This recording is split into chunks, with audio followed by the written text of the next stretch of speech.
2006. godine i ambasadori kulture u Kneževu. Broji preko 100 članova, dece, mladih i odraslih.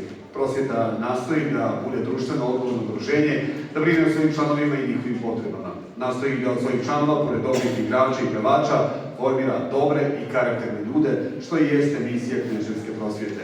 Vidjet ćemo igre iz Obudovca. Koreograf i umetnički rukovodilac je Miroslav Mirnić. Srpsko prosvjetno kulturno društvo Prosvjeta Kneževo.